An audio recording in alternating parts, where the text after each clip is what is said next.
10ാം class ആയിട്ട് ഹിസ്റ്ററിയാണ് നമ്മൾ എടുക്കുന്നത്. ഹിസ്റ്ററിയിലെ second chapter world in the 20th century ആണ്. World in the 20th century, ലോകം 20ാം നൂറ്റാണ്ടില്.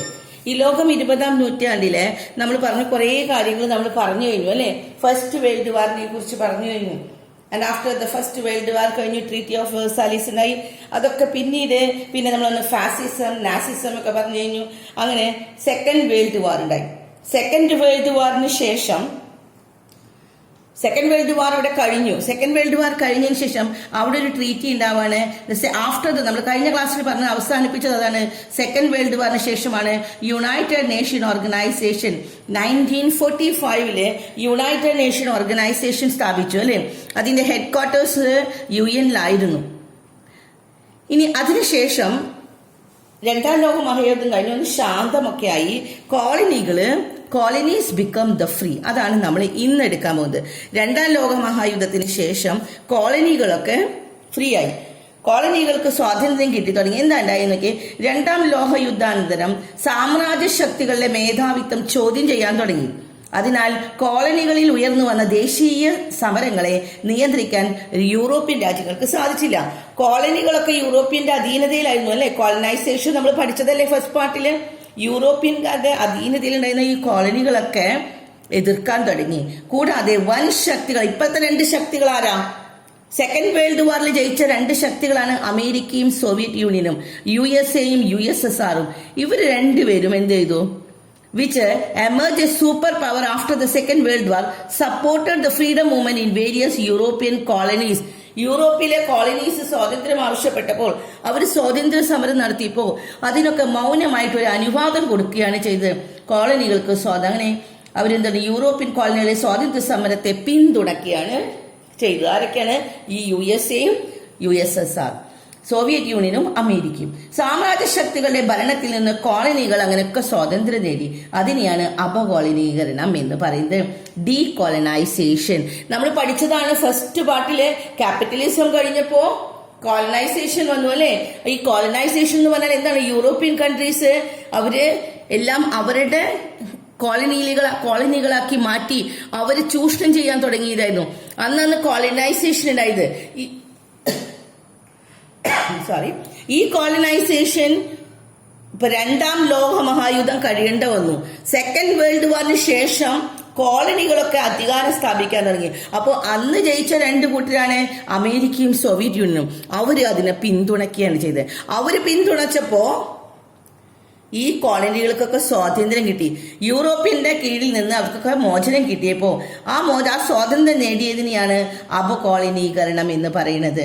The colony started to secure freedom from the imperialist control. യൂറോപ്യന്റെ ഇമ്പീരിയലിസത്തിൽ നിന്ന് അവരെ രക്ഷിക്കുകയാണ് സാധിച്ചത്. ഇതിനെയാണ് this process is known as decolonisation. ഈ പ്രോസസ്സിനെയാണ് നമ്മൾ എന്ന് പറയുന്നത് ഡീകോളനൈസേഷൻ എന്ന്. അപ്പൊ വാട്ട് ഈസ് ഡീകോളനൈസേഷൻ? അതൊരു ക്വസ്റ്റ്യൻ ആണ് കേട്ടോ. ഇമ്പീരിയൽ പവറിന്റെ കീഴിലായിരുന്നു കോളനികൾ. ആ കോളനികളൊക്കെ അവരെ ചോദ്യം ചെയ്യാൻ തുടങ്ങി. ആ സമയത്ത് USA-യും USSR-ഉം which emerged the super powers ആയിരുന്നു അവര് അല്ലെ. സെക്കൻഡ് വേൾഡ് വാറിലെ സൂപ്പർ പവേഴ്സ് ആയ USA-യും USSR-ഉം അവരെ സപ്പോർട്ട് ചെയ്തു. ആരെയാണ്? ഈ കോളനികളെ. അങ്ങനെ gradually colony started to secure the freedom from the imperialist control. Imperialist കൺട്രോളിൽ നിന്ന് അവർക്ക് മോചനം കിട്ടിയ ആ പ്രോസസ്സിനെയാണ് നമ്മള് ഡീകോളനൈസേഷൻ, അപകോളനീകരണം എന്ന് പറയുന്നത്. അപ്പൊ ഈ ഭാഗത്ത് ഇതാ പഠിക്കാനുള്ളൂ. കോളനികളൊക്കെ സ്വതന്ത്രമായി ആ പ്രോസസ്സിനെയാണ് ഡീകോളനൈസേഷൻ എന്ന് പറയുന്നത്.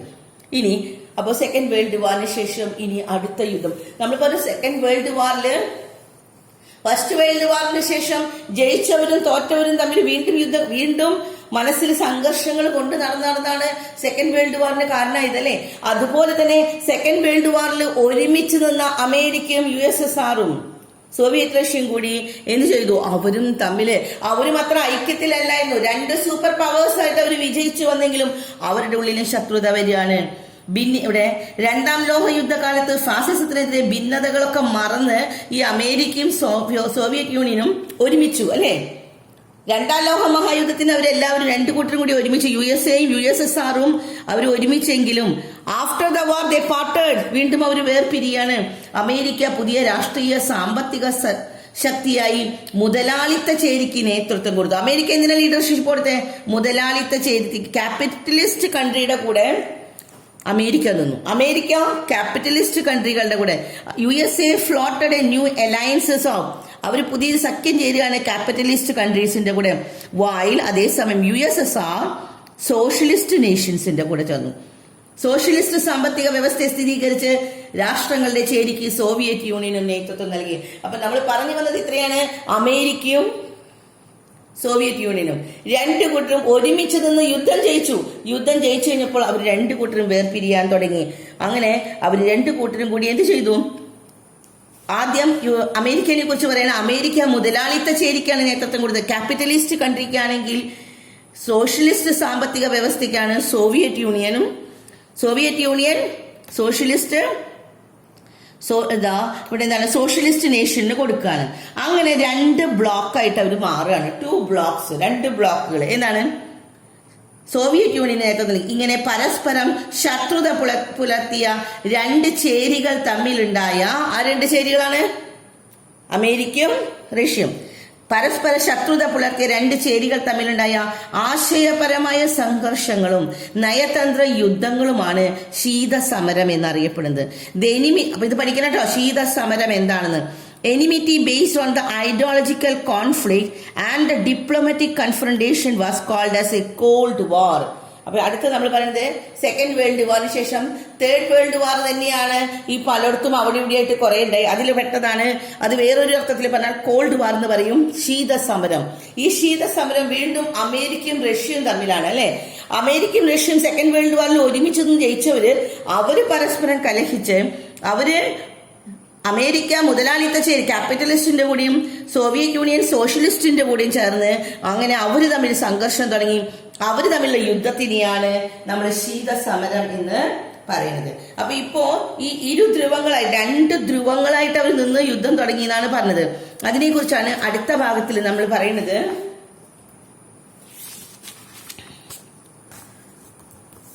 അടുത്ത ഭാഗത്തിൽ നോക്കാം, 2 ധ്രുവ ലോകം, ബൈപോളാർ വേൾഡ് എന്താണ് ബൈപോളാർ 2 ധ്രുവ ലോകം എന്ന് പറഞ്ഞാൽ ആ മുകളിൽ കൊടുത്തിരിക്കുന്നത് കണ്ടോ, നമുക്കത് മനസ്സിലാക്കണം കേട്ടോ. അത് കാണാതെ പഠിച്ചില്ലെങ്കിലും എന്താണ് 2 ധ്രുവ ലോകം? 2ാം ലോക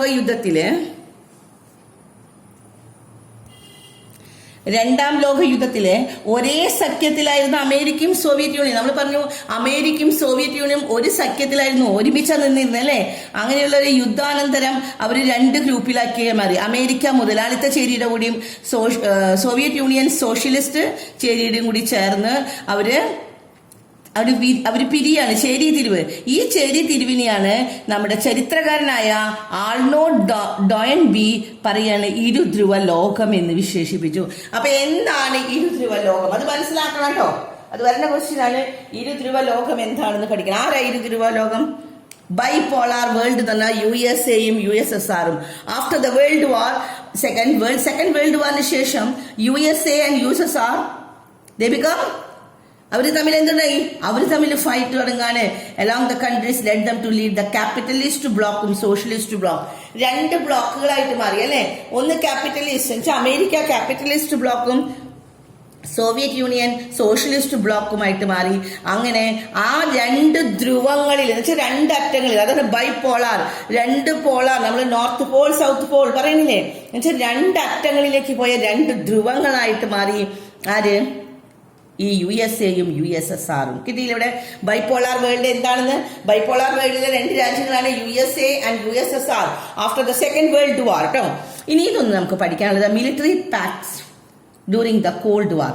കോൾഡ് വാറിന്റെ സമയത്ത് ഉണ്ടായ മിലിറ്ററി പാക്ട്സ് ഏതൊക്കെയാണ് എന്ന്, ശീതകാല സമരത്തുണ്ടായ സൈനിക സഖ്യങ്ങള് ഏതൊക്കെയാണെന്ന്, ഏതൊക്കെ സഖ്യങ്ങളാണ് അവിടെ ഉണ്ടായി നോക്കാം. ഫസ്റ്റ് വൺ പറയുന്നത് north Atlantic Treaty organisation NATO, അമേരിക്കയും സഖ്യകക്ഷികളും തമ്മിൽ കേട്ടോ. നോർത്ത് അറ്റ്ലാന്റിക് ട്രീറ്റി ഓർഗനൈസേഷൻ ആണ് അമേരിക്ക ആൻഡ് ആലീസും, അമേരിക്കയും അതിന്റെ സഖ്യകക്ഷികളും. രണ്ടാമത്തത് south east Asia treaty organisation, അത് തന്നെയാണ് ഇംഗ്ലീഷിൽ പറയുന്നത് കേട്ടോ. South East Asian Treaty organisation SEATO. അമേരിക്കയും ആൻഡ് അലീസസ് ആണ്. ഇനി സെൻട്രൽ ട്രീറ്റി ഓർഗനൈസേഷൻ ആണ് സെൻഡോ, CENTO. അമേരിക്ക ആൻഡ് അലീസസ് തന്നെയാണ്, അമേരിക്കയും സഖ്യകക്ഷികളും. പിന്നെ വാർസോ പാക്ട്, അത് സോവിയറ്റ് യൂണിയനും ആലീസുമാണ്. വാർസോ ഉടമ്പടി സോവിയറ്റ് യൂണിയനും സഖ്യകക്ഷികളുമാണ്. അപ്പോ ഏതൊക്കെയാണ് which are the military pacts? ഏതൊക്കെയാണ് military pacts formed during the cold war? Cold വാറിന്റെ സമയത്തുണ്ടായ മിലിറ്ററി പാക്ട്സ് സഖ്യകക്ഷികൾ ഏതൊക്കെയാണ്? ശീതകാല സമരത്തുണ്ടായ സൈനിക സഖ്യങ്ങൾ ഏതൊക്കെയാണ്? ഫസ്റ്റ് വൺ നമ്മൾ പറഞ്ഞു North Atlantic Treaty. English medium പറയാൻ വേണ്ടി സെയിം വാക്കുകൾ തന്നെയാണ് കേട്ടോ.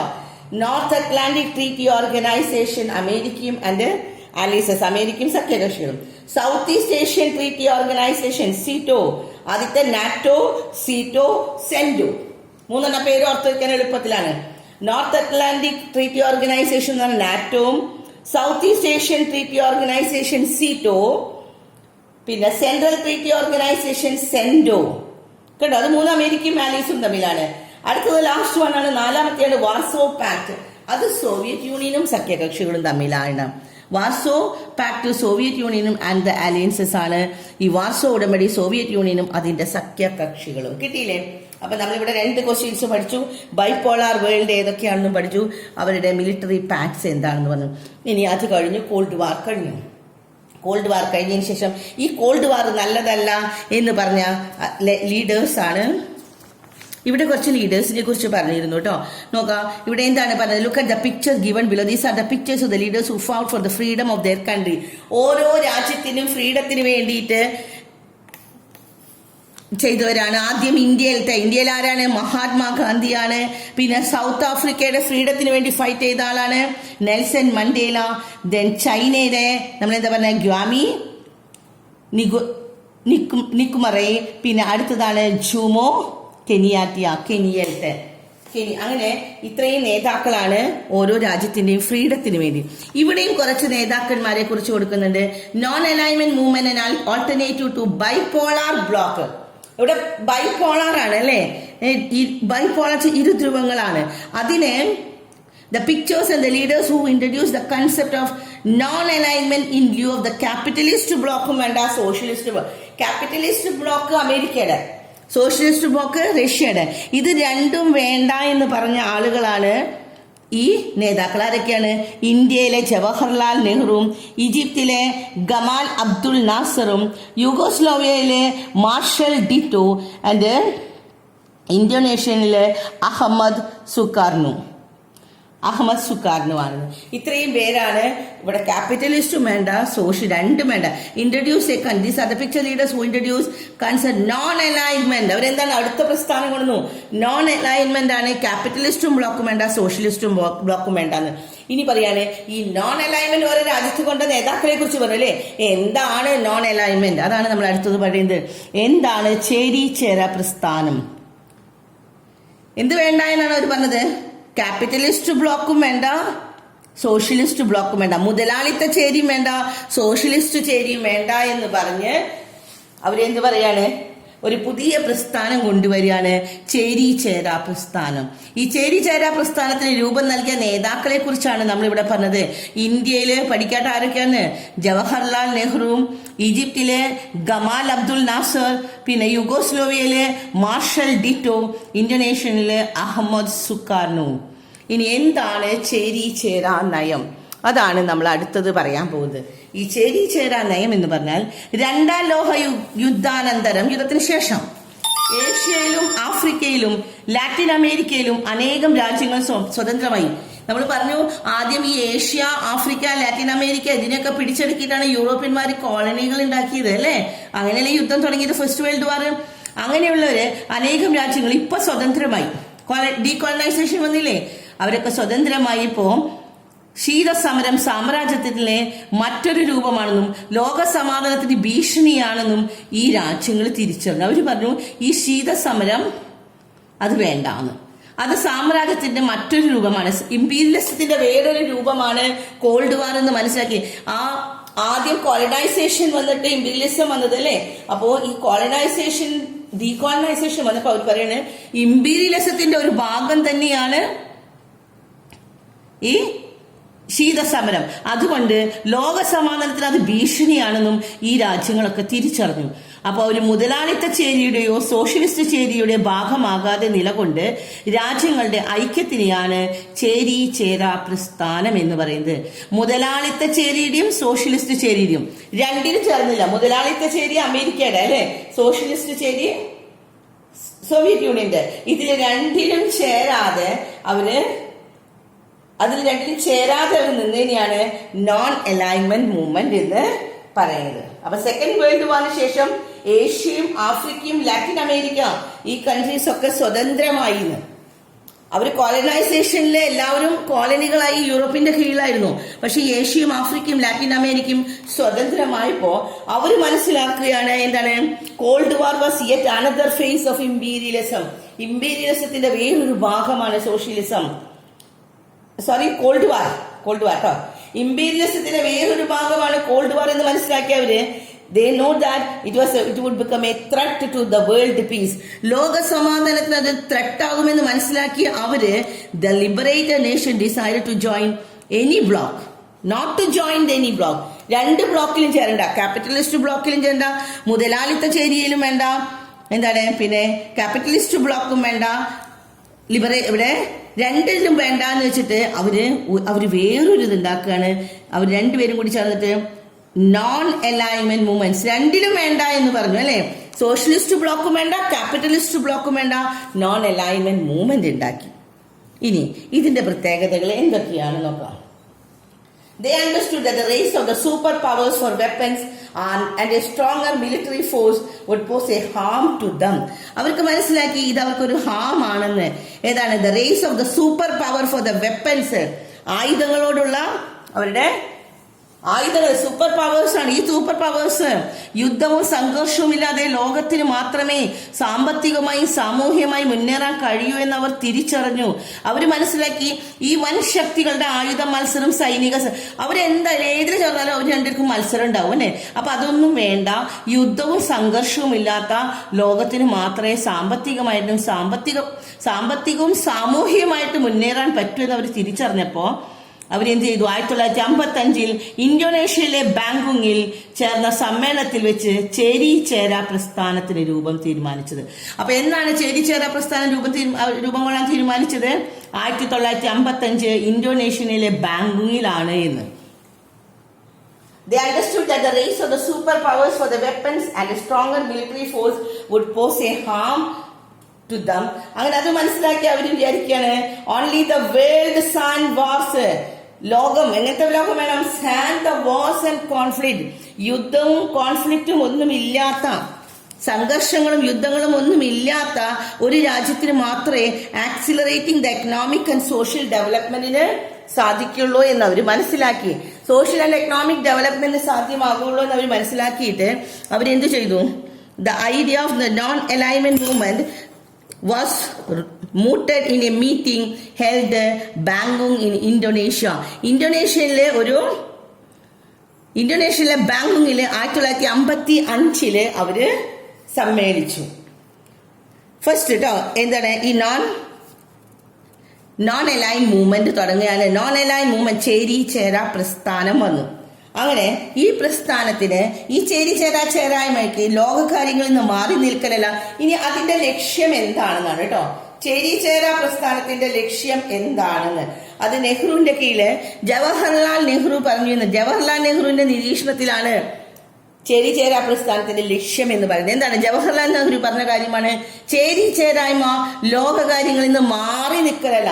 അവർ പറഞ്ഞു ക്യാപിറ്റലിസ്റ്റ് ബ്ലോക്കിലും വേണ്ട, മുതലാളിത്ത ചേരിയിലും വേണ്ട, ഞങ്ങൾ സോഷ്യലിസ്റ്റ് ബ്ലോക്കിലും വേണ്ട എന്ന് പറഞ്ഞു അല്ലേ. ഇത് രണ്ടും വേണ്ട എന്ന് പറഞ്ഞു ഒഴിഞ്ഞു നിൽക്കലല്ല, രണ്ടിനും ചേരാതെ ലോകകാര്യങ്ങളിൽ നിന്നൊക്കെ മാറി നിൽക്കലല്ല, ലോകം അഭിമുഖീകരിക്കുന്ന പല പ്രശ്നങ്ങളും സജീവമായി ഇടപെടണം. അതാണ് ചേരി ചേരാ പ്രസ്ഥാനം എന്നാണ് നെഹ്റു പറഞ്ഞത്. അതാണ് ഈ നോൺ അലൈൻമെന്റ് മൂവ്മെന്റിന്റെ ലക്ഷ്യം അതായിരുന്നു എന്ന്. നമുക്ക് അവിടെ ഏതാണ് പറയണത്? The idea of the non-alignment movement was mooted in the meeting. അതെവിടെയാണ് മീറ്റിംഗ് നടത്തിയെന്ന് പറഞ്ഞു? ബാങ്കോങ് in Indonesia in 1955.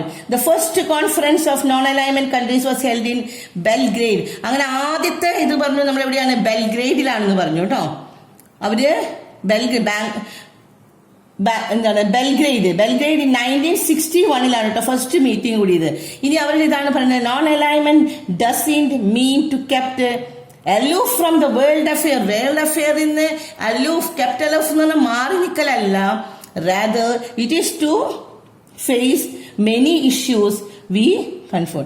നമ്മൾ നേരിടുന്ന പ്രശ്നങ്ങളെ, നമ്മുടെ ലോകത്തിൽ അഭിമുഖീകരിക്കുന്ന പുതിയ പ്രശ്നങ്ങളെ നേരിടലാണ്, അല്ലാതെ അതിൽ നിന്ന് ഒഴിഞ്ഞു നിൽക്കലല്ല എന്ന് ജവഹർലാൽ നെഹ്റു പറഞ്ഞു. ഇതാണ് ഇതിന്റെ ഈ objectives of this movement, the aim of this movement. ഈ മൂവ്മെന്റിന്റെ, ഈ ചേരിചേരാ പ്രസ്ഥാനത്തിന്റെ, നോൺ അലൈൻമെന്റ് മൂവ്മെന്റിന്റെ ലക്ഷ്യം അതായിരുന്നു എന്ന്. അപ്പോ നമ്മൾ നോൺ അലൈൻമെന്റ് മൂവ്മെന്റിനെ കുറിച്ചാണ് ഇവിടെ പറഞ്ഞത്. നോൺ അലൈൻമെന്റ് മൂവ്മെന്റ് രണ്ട് ഇത് വന്നു അല്ലെ, ക്യാപിറ്റലിസ്റ്റ് ബ്ലോക്ക് വന്നു, സോഷ്യലിസ്റ്റ് ബ്ലോക്കും വന്നു. ഈ ക്യാപിറ്റലിസ്റ്റ് ബ്ലോക്കിനും സോഷ്യലിസ്റ്റ് ബ്ലോക്കിനും തമ്മില് അതിൽ രണ്ടിലും ചേരണ്ട എന്ന് പറഞ്ഞ് കുറച്ച് നേതാക്കള് എന്ത് സംഭവിച്ചു, ചേരിചേരാ പ്രസ്ഥാനത്തിന് രൂപം കൊള്ളുകയാണ്. ഈ ചേരിചേരാ പ്രസ്ഥാനത്തിൽ നമ്മൾ പറഞ്ഞു എവിടെയാണ് ഫസ്റ്റ് നടന്നത്, ഈ 1955 ബാങ്കോങ്ങിലാണ് അവർ സമ്മേളനത്തിന് രൂപം നൽകാൻ തീരുമാനിച്ചു. പക്ഷെ ഫസ്റ്റ് ഇത് നടന്നത് 1961 ബെൽഗ്രേഡിൽ വെച്ചാണ് ചേരിചേരാ രാജ്യങ്ങളിലെ ആദ്യത്തെ സമ്മേളനം നടന്നത്. പിന്നെ നമ്മൾ പറഞ്ഞു ഈ ചേരിചേരാ നയത്തിന്റെ എയിം, ലക്ഷ്യം, നെഹ്റു പറഞ്ഞ കാര്യം എന്നുവെച്ചാൽ രണ്ടിൽ നിന്ന് ഒഴിഞ്ഞു നിൽക്കല്ല, എല്ലാത്തിനെയും ഫേസ് ചെയ്യലാണെന്നാണ് പറഞ്ഞത്. അപ്പൊ ഇത്രയാണ് നമ്മൾ ഇന്നത്തെ ക്ലാസ്സിൽ എടുക്കുന്നത്. ആഫ്റ്റർ ദ സെക്കൻഡ് വേൾഡ് വാറിന് ശേഷം കോൾഡ് വാർ ഉണ്ടായി. കോൾഡ് വാറിന് കഴിഞ്ഞപ്പോൾ രണ്ട് ബ്ലോക്കായിട്ട് തിരിഞ്ഞു. ഇരുധ്രുവ ലോകമുണ്ടായി അല്ലെ, ബൈപോളാർ വേൾഡ് ആയിരുന്നു ഉണ്ടായത്. അതിനുശേഷം ചേരിചേരാ പ്രസ്ഥാനം. അതാണ് ഇത്രയുമാണ് നമ്മൾ ഈ ഭാഗത്തിൽ പറഞ്ഞത്. അടുത്തത് നമുക്ക് പശ്ചിമേഷ്യയിൽ എന്താ നടക്കണമെന്നുള്ളത് അടുത്ത ക്ലാസ്സിൽ നമുക്ക് എടുക്കാം.